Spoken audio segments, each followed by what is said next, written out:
Du haut de cette tour, 7 siècles d'histoire vous contemplent. Installé sur les hauteurs de Münster, le château de la Schwarzenburg avait pour mission de surveiller la puissante abbaye en contrebas. Témoin des luttes de pouvoir de l'époque médiévale, la forteresse est en ruine depuis le XVIe siècle.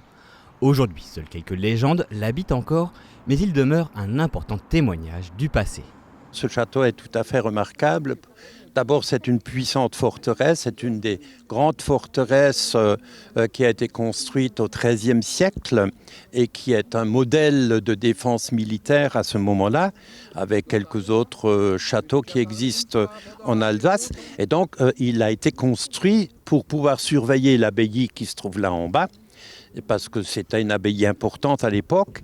Et ce château ensuite a connu toutes sortes de péripéties. Je n'entrerai pas dans les détails parce que ce serait trop long. Il a été vendu plusieurs fois, il a été restauré. On y a édifié une très jolie chapelle dont il reste vaguement quelques traces il y a encore une quarantaine d'années. En ruine au XVIIIe siècle, il devient un lieu de balade prisé des romantiques, retrouve une fonction guerrière lors de la Première Guerre mondiale. Aujourd'hui, seuls quelques promeneurs et une légendaire dame blanche le visitent encore. Pourtant, bien qu'en ruine, la Schwarzenburg demeure ancrée dans le cœur des habitants de la vallée. Ce château est fortement ruiné, mais il est quand même une empreinte de l'histoire dans la vallée. Et surtout, il fait partie du patrimoine historique, architecturel et surtout culturel de la vallée. Et c'est pour cela qu'il est important de le maintenir en état, de le consolider et de le valoriser. Merci pour votre engagement. Merci à vous. Aujourd'hui, 4 nouveaux gardiens prennent leur quartier à la Schwarzenburg. Ce sont les veilleurs de château du conseil départemental.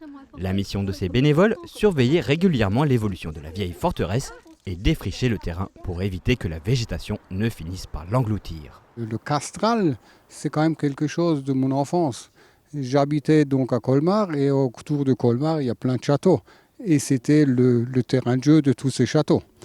Donc le premier château où j'ai été veilleur, c'était le Schrankenfeld, puis ensuite le Schwarzenburg. Alors pourquoi ? C'est surtout que je veux que ça se préserve pour la génération future, quoi.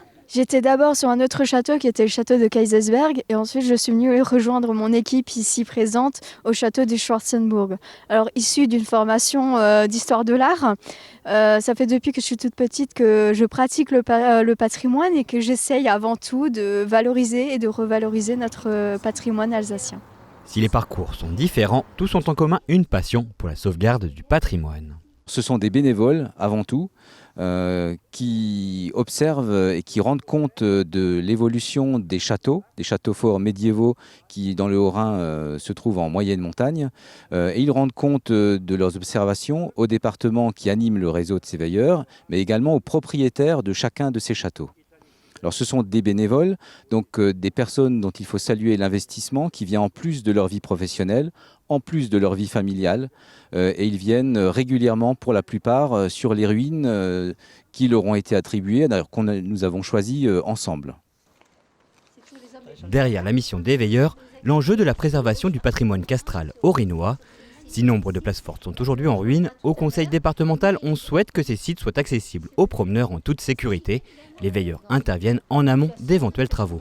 Alors, dans un premier temps, on construit les choses à partir de l'observation, puisque c'est l'évolution de l'état de la ruine qui nous permet d'orienter les mesures ultérieures à prendre. Parce qu'on saura que sur tel pan de mur, il y a une urgence plus nette que sur un autre pan de mur qui, lui, n'évolue pas. Ensuite, le veilleur n'est pas le seul à intervenir. Son action est essentielle, mais il travaille aussi avec le propriétaire de la ruine, avec des associations. Alors très souvent, il s'agit du club vosgien, et aussi d'autres institutions, la mairie qui est souvent propriétaire, la communauté de communes et le département.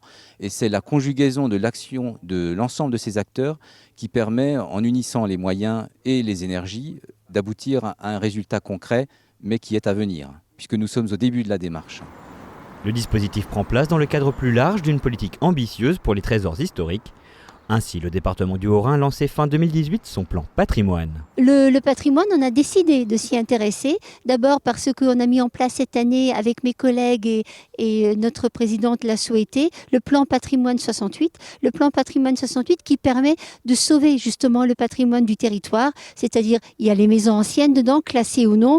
Il y a les sites remarquables. Il y a également les châteaux forts qui en font partie.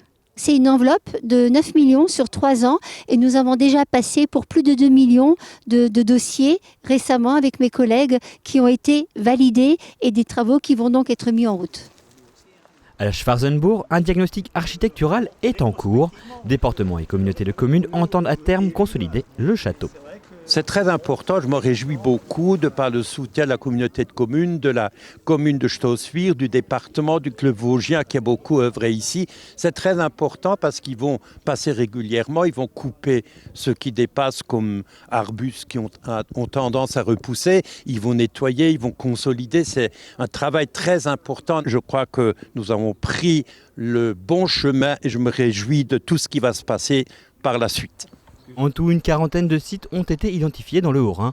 Pour l'heure, 50 personnes interviennent sur 9 châteaux. Afin de renforcer son dispositif, le département est toujours à la recherche de veilleurs bénévoles.